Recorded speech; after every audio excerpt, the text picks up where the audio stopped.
دەبێت سەرەتا سوپاسێکی زۆر بێپایانی خەڵکی پارێزگای سلێمانی و دەوروبەری و هەموو کوردستان بکەین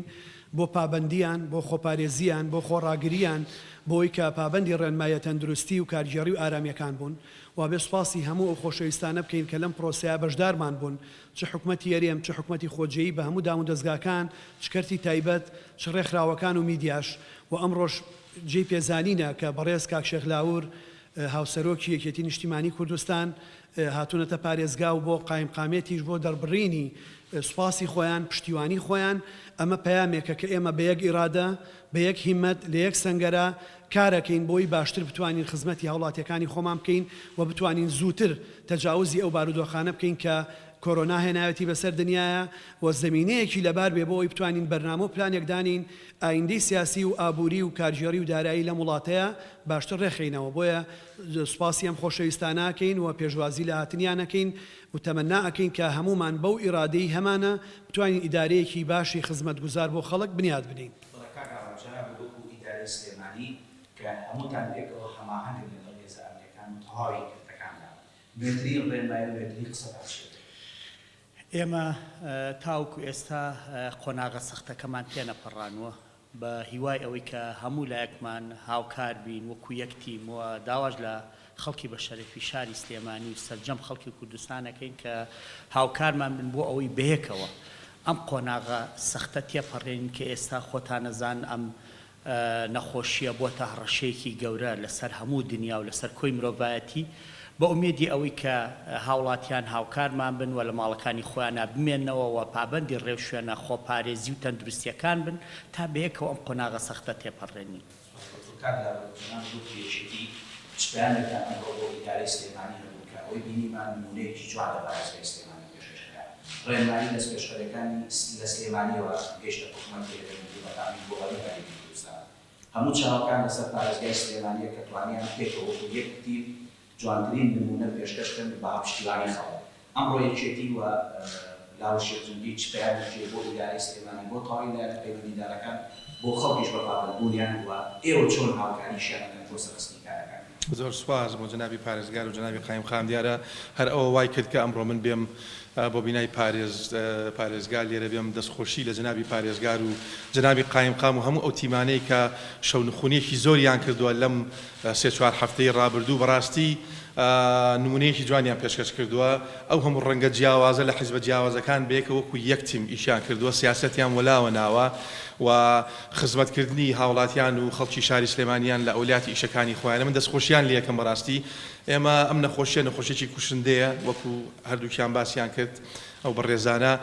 چەندین وڵاتی زلهێزی هێناوەتە لەرزین و داڕمان ئەوەی کە من دەیبینم بەڕاستی شەونخونی ئەم هەواڵانە و هەر لێرەوە دەمەیە زۆر سپاسی هاوڵاتیانی هەرێمی کوردستان بکەم بە تایبەتی شاری سلێمانی کە پابەندی ڕێنمایەکانن کە حکومەتی هەرێمی کوردستان دەری کردووە باشترین چارەسەر بۆ ئەم نەخۆشیە خۆپاراستنە و مانەوەی لە ماڵەکانتان ئەزانم ئەمە قورسە ماوەی سێ هەفتە زیاترە و لەوانەیە ئەمە درێژە بکێشێ بۆ هەفتەیەکی تر دە ڕۆژێکی تر بەڵام هاوڵاتیان دڵنیاکەینەوە کە باشترین چارەسەر بۆ پاراستنی خۆیان و ماڵ و مناڵ و کەسوکاریان و دەرو دراوسیان ئەو ئیشەیە کە کراوە کەرنتینەکردنی خۆیانە لە ماڵەکانیان و هەرم ڕۆباسی ئەوشمان کە بەڕاستی جێی دەستخۆشیە کە ئەوان لە کوچە و کۆڵانەکان هەندێک فرۆژگا یاخود دوکان و بازار کراوەتەوە بۆی هاوڵاتیان بتوان پێداویستەی ڕۆژانەیان دابینکەن. ئێمە هەر بەیانی وەکو یەکێتی بەتەمای لەگەڵ ژووری بازرگانی و هەندێک شوێنی تر کۆبینەوە بۆی دڵنیابین لەوەی کە خواردن و پێداویستی تەواو بۆ ئەگەر خوا نەخواستە ئەم هینە دوور و درێژ بۆ فەتەیەکی دوور و درێژ بخوانێ خواردن و پێداویستی تەواو لە کۆگاکاندا هەیە و دووبارە من دەستخۆشی لەو برادران دەکەم بەو هەموو هەماهەنگی کە بێکەوە کردویان و نمونەیەکی جوانیان لە هەموو هەرێمی کوردستان پێشکەش کردووە. هاوسەرۆکەکانی یەکێتی و خوودی یەکێتیش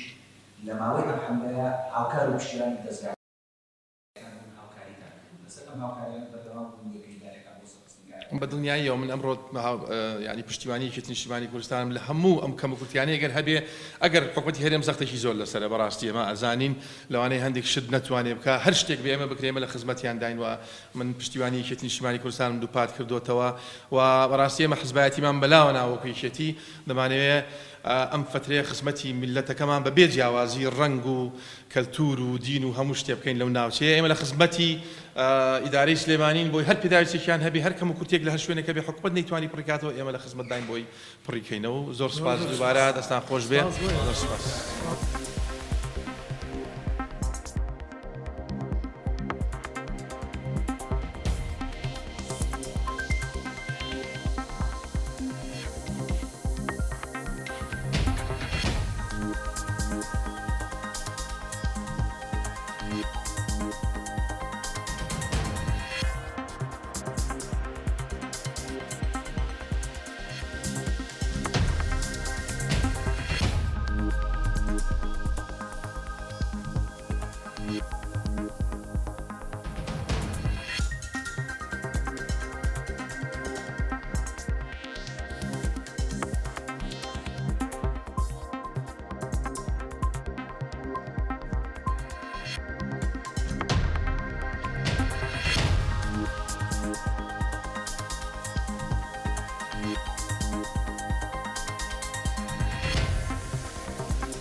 دیارە ئەمڕۆ جەنابی هاوسەرۆکی یەکێتی نیشتیمانی کوردستان کاک شێخراور بە یاوەری کاک ئاواتی قایمقام سەردانی نەخۆشخانەی شەهید ئاسۆیان کرد کە ئامادە کراوە بۆ چارەسەری نەخۆشی کۆرۆنا و ئێمە لە کۆتایی ئامادەکردنی نەخۆشخانەکەین و لە چەند کاتژمێری داهاتووە نەخۆشخانەکەمان نەخۆشی بۆ گوازرێتەوە و چارەسەری تیاکرێ و کۆمەڵێکەم و کورتیژە بۆ جەنابیان بەڵێنیان داوە کە کەم و کورتیەکان چاکەن. ئێمە زۆر سپاسی پشتیوانیەکانی یەکێتی نیشتیمانی کوردستان و جەنابیانەکەین بۆ ناوەندی تەندروستی و سپاسی هەموو هاو نیشتیمانیانی شاری سلێمانی و دەوروبەر و هەموو لایەنانەکەین کە پشتیوانمان بوون لە ڕوبەڕبوونەوەی کۆرۆنا و سپاسی هاوڵاتیانی شاری سلێمانی یەکەم کە لە زەحمەتان ڕێنماییەکانی ئێمە جێبەجێەکەن، بەڵام دڵنیایانەکەمەوە ئەگەر ئەوان پابەندی ڕێنماییەکان بن بە زووترین کات کۆتایی بە قەیرانەکەیت و مژدەی خۆشە بیستن ئەگەر بتوانن پابەندی ڕێنماییەکان بن و بە پێشەوانەشەوە ئەگەر پابەند نەبن بەڕاستی ئێمە هیچمان لە وڵاتانی دنیا زیاتر نییە و خۆتانە بینن لە ئەمریکا و لە ئەوروپا چ کارەساتێکی گەورە ڕووەدا. هیوادارین ئەو کارەساتە ڕوونەکاتە وڵاتی ئێمە و هاوڵاتیان پابند بە ڕێنماییەکانەوە. ئێمە ئێستا ژمارەی چاکبووەکانمان زیاتر لە ژمارەی نەخۆشەکان و بەردەوام لە قۆناغی کۆنتڕۆڵکردنی نەخۆشیەکەیان و هاوڵاتیان پشتیوانمانن. کێشەمان هەیە لە شارۆچکەی دەربەندی خان، فۆکەسێکی زۆر گەورەمان خستۆتە سەر دەربەندی خان. هیوادارین بتوانین بە زووترین کات کێشەی دەربەندی خان چارەسەر بکەین و باری تەندروستی دەربەندی خان بگەڕێنەوە بارێکی تەندروستی جێگیر، چووکە گومانەکەین کە لەوێ نەخۆشیەکە بەربڵاو بێ و لە شاری سلێمانیش بەردەوام پشکنین بۆ خەڵکەکەین و چاودێری و کەسانەکەین کە بەرکەوتنیان هەبووە. ئێمە ئێستا ڕەوشی شاری سلێمانی ئەتوانم بڵێم کۆنتڕۆڵە، بەڵام کۆنتڕۆلێک ناکە ئێمە دەستی لێبەرین. ئەبێ زۆر زۆر بە جدیتر ئیشکەین، هاوڵاتیان زیاتر لە پێشتر پابەندی ڕێنماییەکان بن بۆی ئێمە بتوانین کارەکانی خۆمان جێبەجێ بکەین. دووبارە بە خێراتنی جەنابیانەکەم و سپاسیانەکەم. سلێمانی دەست پێشخەر بوو لە هەموو ڕوویەکەوە، لە ڕووی کەردی تەندروستیشەوە دەست پێشخەر بوو ژیانی خەڵکووە شارەکەتە خەڵکیش بپارێزن. ئێستا گەر پێمان بڵێ بە ئامان چەند کەس لە سلێمانی ماوە خۆشبەختانەوەی کە ڕاگەێرەوە تا ئێستا 39 کەس لە شاری سلێمانی تووبووی ڤایرۆسی کۆرۆنا چاک بوونەتەوە و باری تەندروستی ئەوانەشی کاڵگەری ڤایرۆسەکەن چۆن؟ بەڵێ ئێمە نزیکەی سێ هاوڵاتیمان لە شارۆچکەی چەمچەماڵ ئێستا داخل بوون لەوێ بە سپاسەوە تەندروستی چەمچەماڵ هەموو ئامادەکاریەکی کردووە. 25 هاوڵاتیش لە نەخۆشخانەکانی ئێمە لە شاری سلێمانی تەنها یەک هاوڵاتیان باری تەندروستی تۆزێ ناجێگیرە، ئەوانی کە هەمویان جێگیرن و 39 هاوڵاتی چاک بوونەتەوە و تەمەناکەم ئەوانەی پێشتریش بە زووترین کات چاک بنەوە و ئەوانەشی کە چاک بوونەتەوە ئێمە داوایان لەکەین کە وەکو خۆبەخش بێنەوە لەگەڵ ئێمە کار بکەن، چونکە ئەوان بەرگری لەشیان پیا کردووە و ئەتوان خزمەتی ئێمە بکەن و هەروە ئەتوان خوێن ببەخشن بۆ کەسانەی کە هەڵگری نەخۆشیەکەن بۆی ئێمە بتوانین وەکو چارەسەر بەکاری بێن. یانی ئەو کەسانەی کە ئێستا توشبووی ڤایرۆسی کۆرۆنا نەتوانم بڵێم کەسانێکی گرنگن و ئێمە ئەوانەی کە چاک بوونەتەوە سوودیان لێ بینی لە داهاتوە.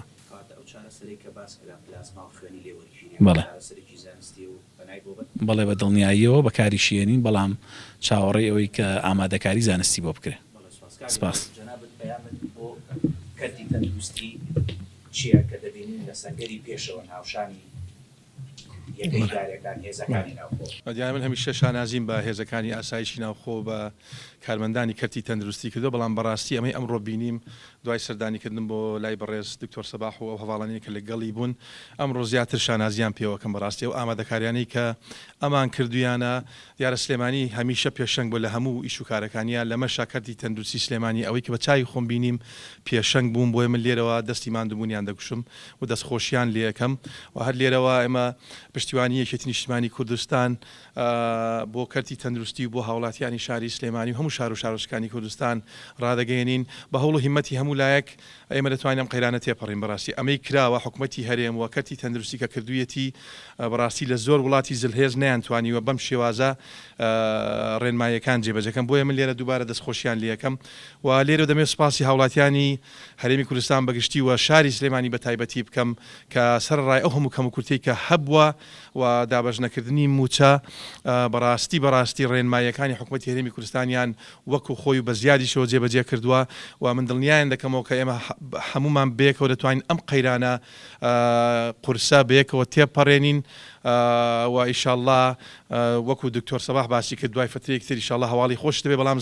زەرورە دووبارەی دەکەمەوە کە هاوڵاتیان بۆ ئەم مایەش هەر چەندە قورسە هەر چەندە ئەزانم نەورۆزە و بەهارە